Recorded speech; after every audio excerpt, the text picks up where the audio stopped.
Hello there, Larkanites. How you all doing today? Today, I am going to be talking about the top 10 favorite weapons from video games slash movies. As you all know, some of them could be your favorites, and some of them are my favorites. So, without any further ado, allow me to break them down for you. Starting with number 10, the ray gun from Call of Duty. Okay, don't get me wrong, using the ray gun was fun in Call of Duty. Well, Call of Duty Zombies. Still, a pretty powerful weapon, which can take out zombies in a matter of seconds. No, let's just say that it's not it's not the well, it's not my main favorite, but still, it's still an iconic weapon to use. Yeah, I would still use it if I was still playing the original Call of Duty game, but still, an awesome weapon nonetheless. But still, you have to hope that doesn't backfire on you during the when you're going up against hordes of zombies. Yeah, it would be a huge pain in the ass. And not to mention, the ray gun is run by batteries instead of other energy sources. I mean, I gotta wonder why batteries. I honestly I don't know. I mean, I don't know if there were atomic batteries. I mean, the size of normal batteries, but I wonder about that. Can any of you give me a clue if that's ordinary batteries or just atomic batteries? Because I'm just confused here. I mean, they just look like normal plain batteries to me. But still, cool weapon to use. Now on to number 9, the BFG 9000.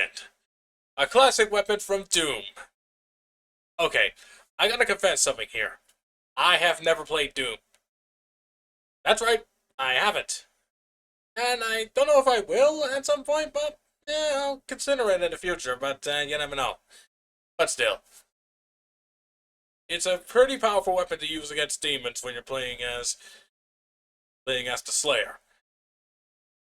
Oh god, I mean, this weapon is magnificent. Uh, and not to mention, it is one of my favorites. I mean, considering I've been seeing the gameplay of Doom, it's really nice. And not to mention, you get to blow demons up like none with it. Oh yeah, I will love the heck out of that weapon. Not to mention, it would give demons a total reason to go piss themselves. Now, on to number 8, which is Blade Sword from the movies. Okay, Blade Sword is pretty handy when it comes to slaying vampires, but if anyone else other than Blade were to hold on to that sword in about 5 to 10 seconds, the blades in the hilts would spring out and explode someone's hand off. So yeah, if you're planning on trying to use that sword, I advise against that. If you're a vampire enemy, I would rather not. Just leave it there and do not grab it. Otherwise, you won't be clapping again.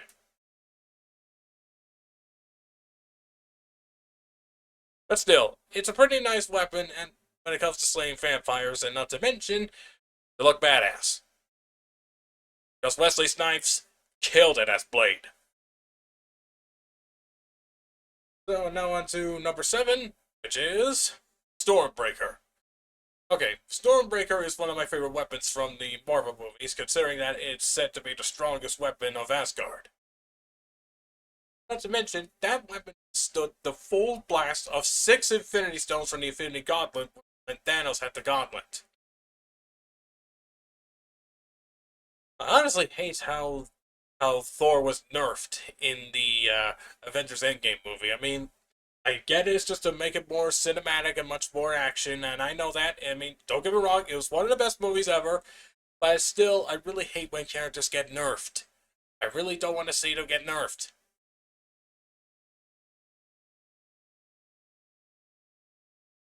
I mean, I understand that it to be action and much more cinematic, but no more nerfing! I mean, come on! Let them fight at their fullest potential! Come on, Disney! I mean, I know this was years ago, but still irked about that. But apart from that, Stormbreaker is basically the same as Mjolnir, except that it doesn't have an enchantment. That it's said to be stronger, but still, it is going to be Thor's main weapon ever from now on, considering that saw the Thor trailer when it comes to Avengers Doomsday. But still, a good weapon. I mean, it's not as iconic as Mjolnir, but still, it was pretty cool. I mean, for me, Mjolnir is much more iconic because, well, it's the whole thing. Now on to number 5, the Infinity Buster from Marvel vs. Capcom. Okay, the Infinity Buster was a weapon designed to destroy Infinity Ultron, who had 2 Infinity Stones. He had the Reality and Space Stones. In order to power himself up, well, actually, he was called Ultra Sigma, sorry. Memory's a little hazy. But still, Ultra Sigma had the Reality and Space Stones, which would have caused a lot of damage. So the heroes of both Marvel and Capcom had to create the Infinity Buster, a weapon that could stop him. So they used it and they blasted him away with it. One of the most powerful weapons I've ever seen. I know it was 4 stones to do it. But still, a combination of Ultron and Sigma plus Infinity Stones, yeah, that's scary. That's literally scary. Because, okay, for what I know of Mega Man, Sigma is basically was a villain that can infect other bots to do his bidding. Using the Sigma virus. And bend them to his will in order to, well, you know how evil warlords can be. Basically. And then there's Ultron, who wanted to wipe out all of humanity. Same. I have a feeling that Sigma would agree with that. But still, it's scary that him and Sigma were combined to work together and use the Infinity Stones to cause havoc. I mean, that's literally scary. I mean, it's bad enough that we have Infinity Ultron, but a combination of Sigma, Ultron, and the Stones, that's an apocalypse. I mean, no kidding. Those two are hell-bent on destroying all life. And not to mention rule the entire cosmos. But luckily they were stopped. But still, scary. Okay, now on to number 5, which is the Dragon Sword from Ninja Gaiden. The Dragon Sword was wielded by Ryu Hayabusa. Only those in the Hayabusa clan can master the sword. And not to mention, if you add the Dragon's Eye to it, it becomes the true Dragon Sword, making it a weapon of incredible power. Able to take down almost anything, except that as long as those two are together, it would upset the balance. That's just how powerful it is, so as long as those two remain separate, the balance is saved. But still, it's crazy how using powerful weapons can have such major drawbacks. Even though that would really come in handy, even though it's for a short period of time. Still, the Dragon Sword is a basic weapon to use, and not to mention one of the first at the game. And now there's other weapons that have other uses, but if you upgrade the Dragon Sword to its fullest, I'd say it's one of the strongest weapons in the game. But it gets even a lot more powerful when you add the Dragon's Eye to it, making it an unstoppable weapon to use.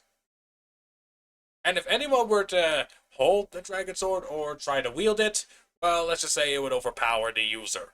If they're not for the Hayabusa clan, it would kill them.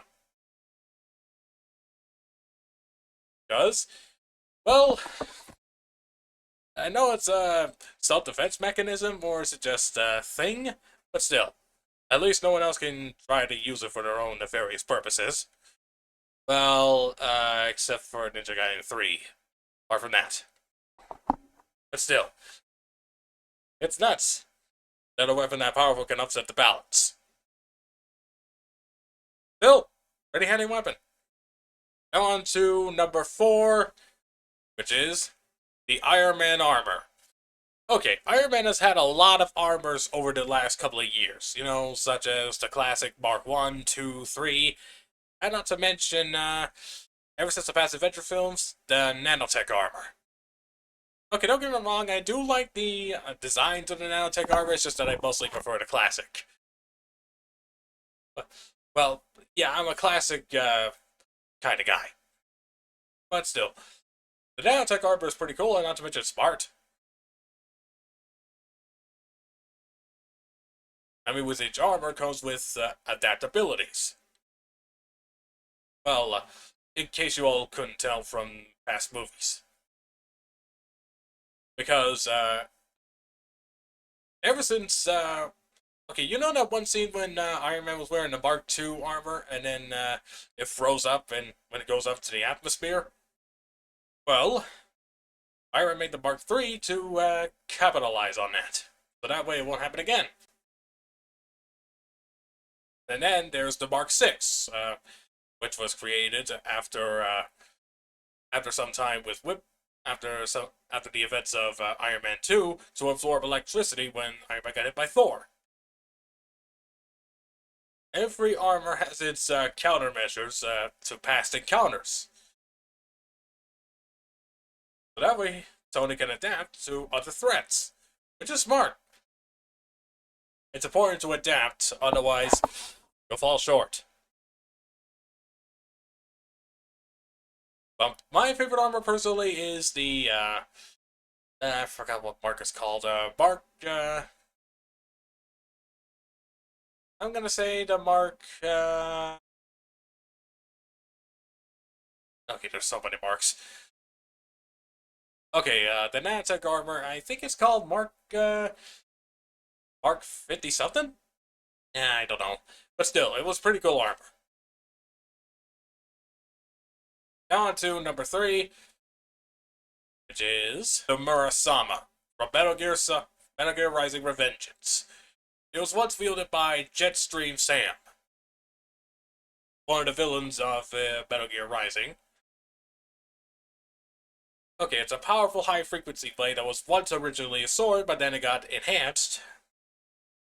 And that blade can cut through almost anything, and if you upgrade it to its maximum, it becomes the strongest weapon in the game. Especially handy when Ryan used it against Armstrong. Ever since defeating Jetstream Sam, Raiden is now the Murasama user. Still, it's a pretty cool weapon to have. And that weapon can even cut through adamantium. And I'm not lying about that. I mean, all it takes is just a couple of chippings away at the right frequency, and then... Well, is that how it goes? I think so. I'm not sure. But anyway, it can cut through adamantium. All it takes is just a couple of hits in, just to weaken it, and then... BAM! Slice through. Seriously, high-frequency blades are no joke.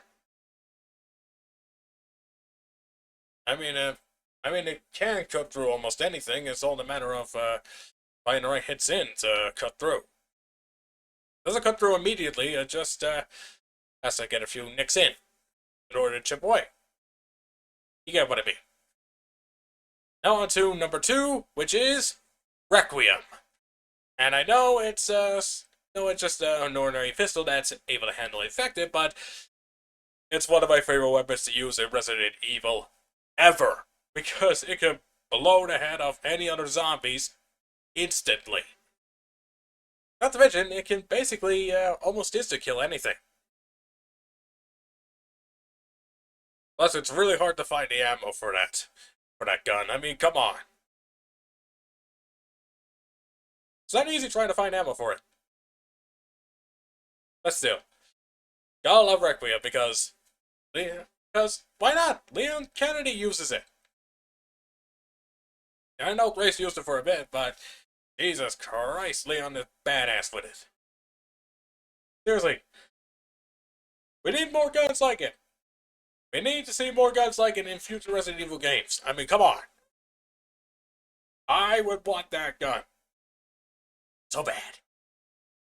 Now on to number 1, which is the Blades of Chaos from God of War. So, the Blades of Chaos. They were made by Ares, given to Kratos, just so he could do his bidding. And those blades are deadly as hell. You can summon up flames, and not to mention can make devastating attacks, especially when you swing them around using its chains. You can use the Blades of Chaos to grapple up onto stuff, or just take an enemy down with you. Hit you and just well, you know, in Kratos fashion, destroy them.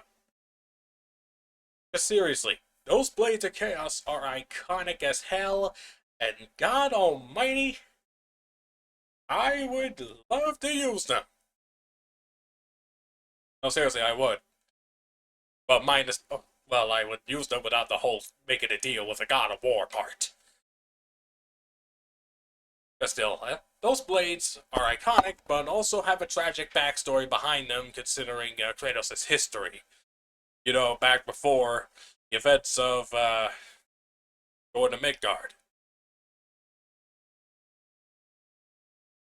He doesn't use them anymore by the time he went to Midgard. He still has them, but even though on a few occasions he tried to get rid of the blades, but they just come right back. So he got them. He kept them down, kept them under in the house, so that no one else, not even the son, would find them. Well, yeah. Now until there had to be an emergency with Atreus when he got sick, so Kratos had no choice but to use the blades again in order to go into hell. So, that's all of my top 10 favorite weapons from games and movies. If any of you have a favorite weapon or a favorite character from these games or movies, let me know in the comments down below. And if you want, be sure to subscribe in order to see more content like this. And if you want, give this a like. So, with that in mind, Larkanites, I hope you all enjoyed this video, and I hope you all have a good day. So, this is Larko Drago saying adios, and I hope you all have a good day. See ya!